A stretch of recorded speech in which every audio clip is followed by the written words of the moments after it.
Wham! Talk 1600. You're catching the drift. Conservative talk. Intelligent conversations on local, state, and national issues with Gary Wellings, chief editor of the Current newspaper and Current Online. Join in the conversation at 734-822-1600. And now, your host, Gary Wellings. And good Saturday afternoon. Thanks for tuning in to catch our drift. Joining me in studio, Ipsy Ed. Hey, the warden let me out. Yeah. I just had to promise to be back. Well, I'm glad you're back, man. I missed you. 2 weeks gone. Yeah. I get used to having you around, but we had some good. Ashhampton came in, and Pastor Rick filled in, so it's always nice to have Pastor Rick. There he is. Always nice to have somebody in the studio with me. Cause I know I had to get back, or basically you'd find better talent. Well, let's take care of a little business, and I'll let you handle this. Oh, yeah, well, we're talking about Overhead Door, Whitmore Lake. You know, I've dealt with them. I recently had them come out and give me a quote on some sectional doors. They do commercial, they do residential, and very friendly, and the quote was half of what my normal supplier, who I'm very dissatisfied with their performance anyhow, half.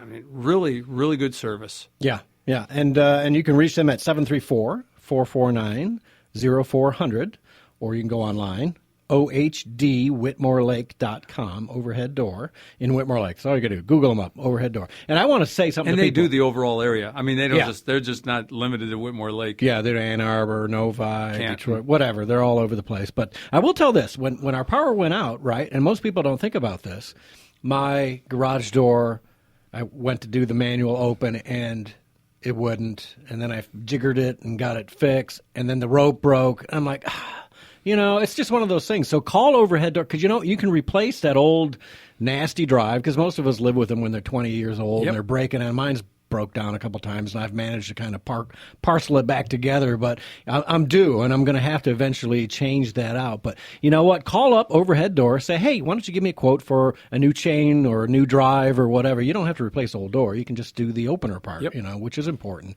And if you got a wife and kids or whatever, spend a little money and call Overhead Door, 734-449-0400. Good people out there. So, and you had a great experience with them, so that's awesome.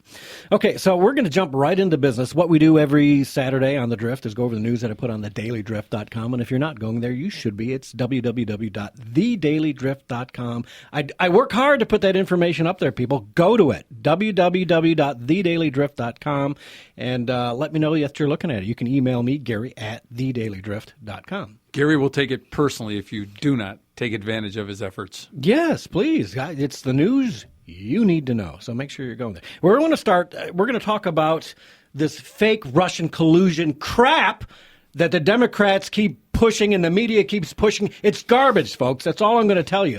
But before we get to that, there was one. You know what? In 2018, we have a chance to replace this retarded Senator Debbie Stabenow, who is nothing but an Obama acolyte, a Hillary Clinton protectionist. And Derek, I don't want to play track one. This is Chuck Todd, because she's just stepping in, and Gorsuch is a good pick. He's the great guy. He's the exact person to replace Antonin Scalia, right?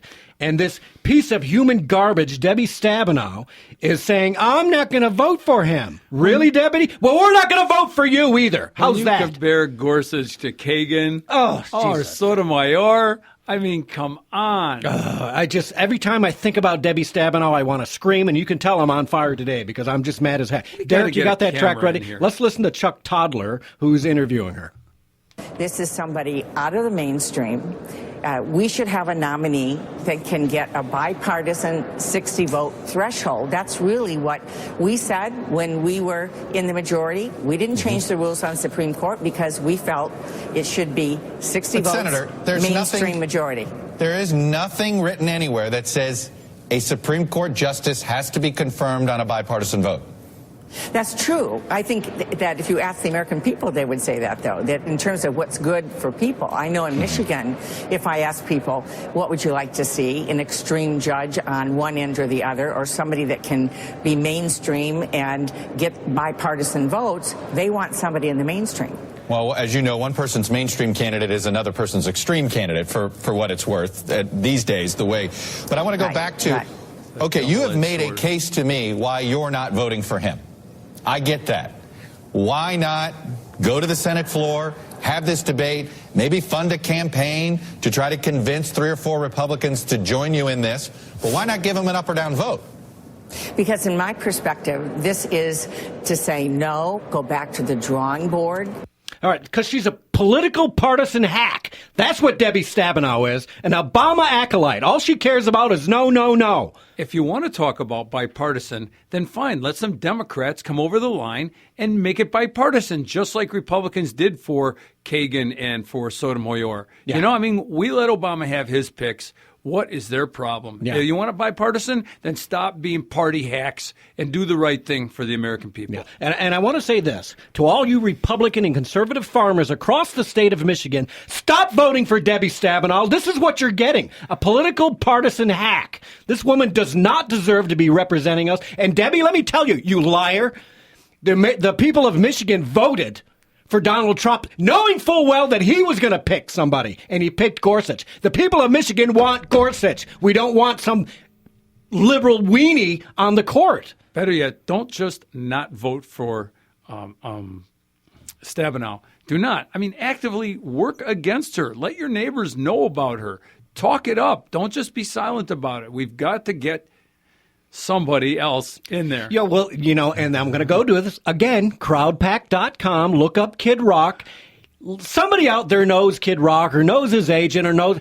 Just tell them to think about it. For crying out loud, come on one radio show, one TV show, and watch the response, kid, that you will get. You don't have to be an expert in anything. You have to have some common sense. You have to listen to what the people say and do the right thing. You don't have to have it. You know what? Experience at this point in our world is bad. We don't want political experience because all you're going to do is screw us. So please, somebody out there, tell Kid Rock, give us a call Fox News, call CNN, and say, hey, I'll think about it if people want me to run. Well, I'm telling you, kid, you will have people support you. You really will. And you don't need to worry about experience because you'll get all kinds of experience from people in the state of Michigan. That's why we have advisors. That's right. Why we have advisors. All right. So anyway, I'm livid when I watch Debbie Stabenow say I'm not voting for Gorsuch because I'm an extreme political hack. That's why, Debbie. I want to testify. He's livid. Yeah, my blood pressure's up today already. All right, so what I really wanted to get to, and this is what we do on The Drift, we talk about the news, we put on the Daily Drift for you. We're going to go with track 2 because people are complaining about Sean Spicer. I love Sean Spicer because you know what? He's calling out the media for what they are, a bunch of agendas. And this is April Ryan, right? She's asking him a question about further Russian collusion, right? And she works for what radio network? National Urban Radio Network. All right, so a radio network that none of us have ever heard of, yeah. And the Trump administration is nice enough to give this hack a spot in the press pool. This isn't the first time that she's been in a notable position like this. I should say that she has been in the news. Yes. She has really pulled it before. Yeah. All right, Derek, go ahead and play that real quick. With all of these investigations, questions of what is, how does this administration try to revamp its image? 2.5 months in, you've got this Yates story today. You've got other things going on. You've got Russia. You've got wiretap, and you've got. No, we don't have that. You. I know. On Capitol Hill. No, I get it, but you keep. I've said it from the day that I got here until whatever that there is no connection. You've got Russia. If the president puts Russian salad dressing on his salad tonight, somehow that's a Russian connection. But every single person.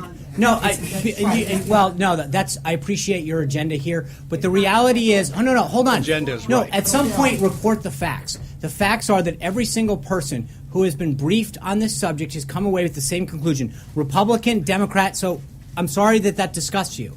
You're shaking your head. I appreciate it, but understand this: that at some point the facts are what they are, and every single person who has been briefed on this situation, with respect to the situation with Russia, Republican, Democrat, Obama appointee, career, have all come to the same conclusion. At some point, April, you're going to have to take no for an answer with respect to whether or not there was collusion. All right. Exactly. Right? Perfect. And what she does is she comes up, she says, and you've got all this stuff, implying that there's more than just what she said, which was nonsense anyhow. And then she goes on, well, this is, I thought it was perfect what Spicer said. He comes back and he says, you know what? I'm not going to play your game. I'm going to call you out for what you are. I'm going to let you have an agenda. He just comes around and says, I know what your agenda is. And he answers it in a way that actually is part of his position as representative of the President of the United States. That's what he does in these things. He's supposed to represent the voice of the president, and he's just basically talking back to her and saying, we're on to you. You know, there was a lot of – I had to figure out what was going on when I first heard about this on the radio. Some afternoon I was driving around, and I wondered, what is going on? Why are they talking about the Spicer meltdown? I finally tracked this down, and, you know, Robert Gibbs, Obama's press secretary, he told her off much worse a couple years ago. Basically told her, you need to sit down and be quiet. This is how I treat my son. I mean, wow. Yeah. And, of course, she plays the woman card. She plays the race card, blah, blah, and the media falls all over it. Listen, this woman is nothing but a political hack, and Sean didn't lose it. He didn't melt down. No. He just called her out for what she is. You're a political hack. Yep. Sorry. That's the end of the story, and you move on. Well, what this all comes down to is, and I wanted to get this last week, so we're going to start with track 3. And Nunes, right? So the Democrats and the media is still looking for some Russian connection. Let me say this to you, folks. If they had anything on Trump, they would have leaked it already. They would have let it out already. They would never have let him take office. Yep. There is absolutely zero evidence. And the FBI's put that out there, and they want to backtrack Obama's people afterward. But you know what? There's zero evidence. Nothing, zilch, nada. And they keep pushing it because it's death by 1,000 cuts of insinuation and allegation. They have nothing except the allegation and the insinuation, which they keep putting out there, and they think we're stupid enough to take it. Well, we're not. Yeah, and it sucks the coverage from other things that should get coverage. You know, that it's a distraction game. Yeah. You know, the liberal press does not want to cover certain things. So, let's keep the focus on this bogus roiling of the Russian. You know, exactly what Sean Spicer said. If he'd had Russian salad dressing on his dinner that night, and then all the liberal news media is mocking him for referencing Russian dinner salad. Hey, that's exactly the point. Yeah, they're hurting themselves because while they're focusing on this stuff, Trump is just rolling through executive orders, right? Mm-hmm. And doing what he promised us that he would do. But let's go with Nunes. This was about a week or so ago, but we'll start with there because it puts it out. Derek, you got track 3 ready? This is Nunes' original announcement after the Trump tweet about I was spied on by Obama. Go ahead and play that. At our open hearing on Monday, I encouraged anyone who has information about relative topics, including surveillance on President-elect Trump or his transition team, to come forward and speak to the House Intelligence Committee. I also said that while there was not a physical wiretap of Trump Tower, I was concerned that other surveillance activities were used against President Trump and his associates.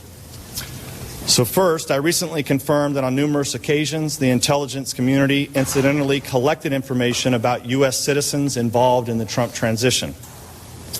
Details about U.S. persons associated with the incoming administration, details with little or no apparent foreign intelligence value, were widely disseminated in intelligence community reporting. Third, I have confirmed that additional names of Trump transition team members were unmasked. And fourth and finally, I want to be clear, none of this surveillance was related to Russia or the investigation of Russian activities or of the Trump team. The House Intelligence Committee will thoroughly investigate surveillance and its subsequent dissemination to determine a few things here that I want to read off. Who was aware of it? Why it was not disclosed to Congress? Who requested and authorized the additional unmasking? Whether anyone directed the intelligence community to focus on Trump associates, and whether any laws, regulations, or procedures were violated. I've asked the directors of FBI, NSA, and CIA to expeditiously comply with my March 15th letter that you all received a couple weeks ago, and to provide a full account of these surveillance activities.